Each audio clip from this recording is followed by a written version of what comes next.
Jono, good to see you again. On the match itself, took a while to get through, but that looked a pretty meaningful tactical performance. Yeah, good to see you too.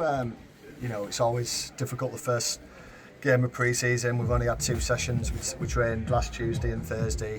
The boys were superb, to be fair, and we just wanted them to have a real good test today on a difficult pitch. We turned up today and the pitch is really dry and really bubbly, and we just wanted the boys to get a few minutes under the belt and hopefully get no injuries like every pre-season game.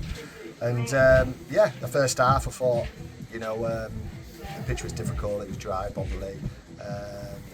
Said to the players before the game that the first game doesn't matter. It's always the last 4 games of pre-season leading into the season start. So don't worry, if your touch is off or your weight of passes off. Just react to the mistakes if you make a mistake. And I thought the boys did that. They showed a really good attitude and application. Probably wasn't much good football played first half. Couple of little spells, but second half it was like night and day. I think second half we were much better, controlled the game, made the pitch big, passed the ball a little bit better, got people forward, got into wide areas really well and put some really good quality crosses in, and we scored 5 goals. Yeah, and you talk about the first half, okay, maybe didn't get the penetration to create clear-cut chances, but there was certainly territory there, wasn't there? Yeah, there was territory. I think we probably rushed things a little bit too much in the final third. We had a couple of players who never played a game for us. Rio, Leon, for example. Obviously, they've only had 2 sessions with us, and it's going to take time for the young players to settle in and get to know the teammates and how they like to play. Like every pre-season, when you bring fresh faces in. But I think they both did really well. Leon started centre half, first half. Came back on for Brownie to get him some more minutes at left back. He can play left back or centre half. And Rio obviously scored a really good goal, took it really well. I said to him coming off that he didn't hit his shot as good as he probably wanted, but it still went in the back of the net. That's all that matters. But we'll be looking at trying him in different positions because he can play anywhere across the front 3, or if you play 2 up top, he can play number 10. So over the course of the next 6-7 games, we'll try him in different positions and see what he's like in different positions as well. Yeah, but today in that particular position, especially his touch, his directness that you've spoken about before, he looked very rapid and looked quite lively. Yeah. He's got good ability. I'm getting attacked by a wasp. It's gone.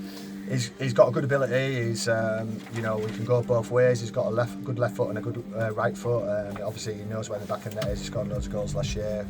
He's one I've been keeping an eye on for a lot of years. And after his season last year, where he was exceptional, it was a no-brainer to bring him in. He's a good lad. He wants to learn. And the more he plays with better players, the likes of Walsey and Pervs and people like that who can talk him through games as well, and obviously we'll try and help him as much as we can. The better he'll become, hopefully. Gibson Booth as well, plenty of minutes today. Your other signing as well, how do you think he did? Yeah, he did well. Yeah, I think it's always difficult when you play centre half, getting to know your partner. The last few years we've been very lucky because we've had either Bales or Will, or Keezer and Will, or Keezer and Bales.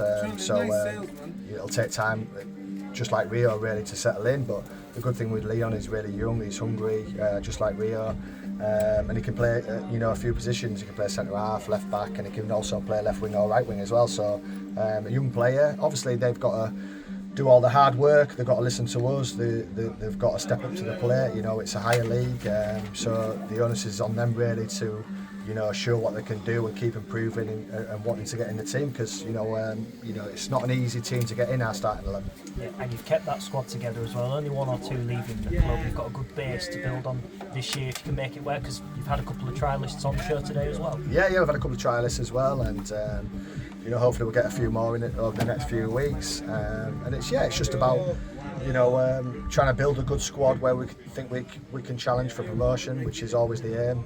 We want to get promoted. I know there's a lot of difficult situations off the pitch for the club to deal with, which has been absolutely tremendous. The chairman and the board and everyone working behind the scenes, to get things right for us for next year.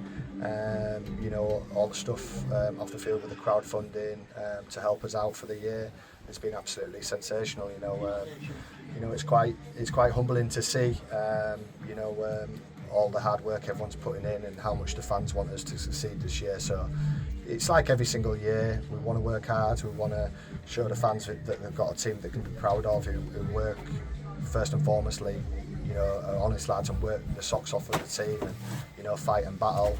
But I think, second half show today, we've got some really good quality players as well, and we can play some really good stuff. So it's just about taking it step by step pre-season, game by game.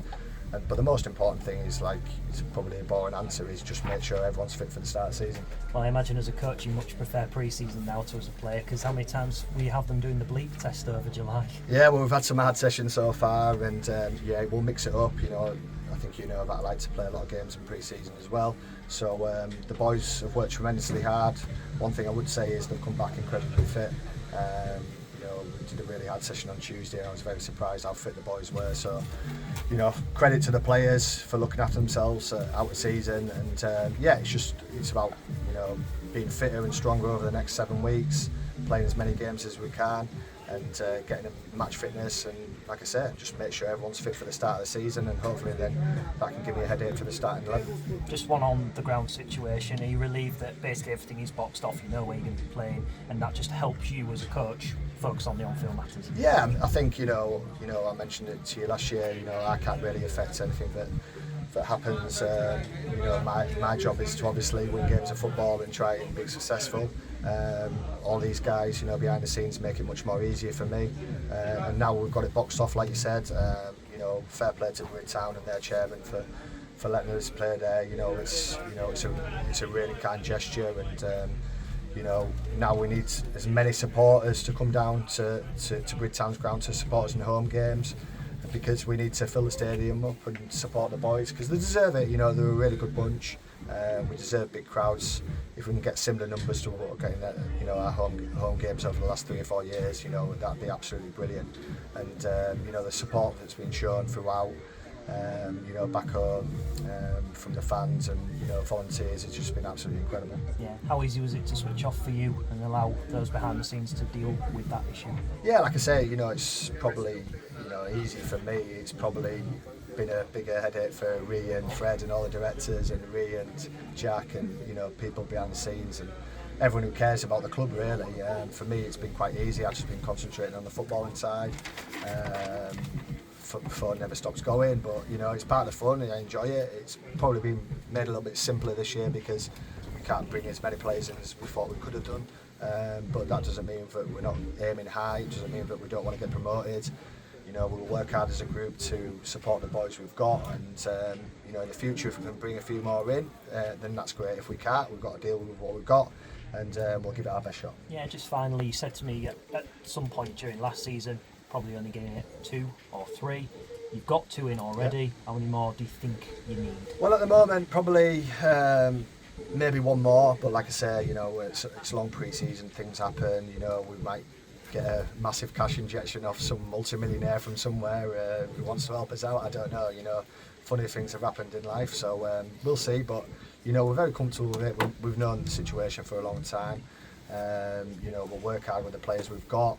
If we can get 1 more in, brilliant. If we can't, like I say, we'll still be aiming to get promoted. We'll still be aiming to have a solid season and do well in all the cups. And we'll try and get through this year together as players, staff, fans, everyone behind the scenes, and we'll see where we're at in the season. And then if we can get the pitch repaired in time for next season, we'll be back at it again. I'm sure you will. Any position that you're particularly prioritising? No, not really. We'd like to bring another centre half in if possible, but we know it's at the moment it's hard for the club. So it just depends on I could say 1 position, and then an unbelievable player might come up and he wants to come to us and we can pay it. And it might change the goalpost. So we'll keep it open. We are looking for players. We are looking for bargains, and we'll see what happens. Awesome. Cheers, John. All right, no problems. Anytime.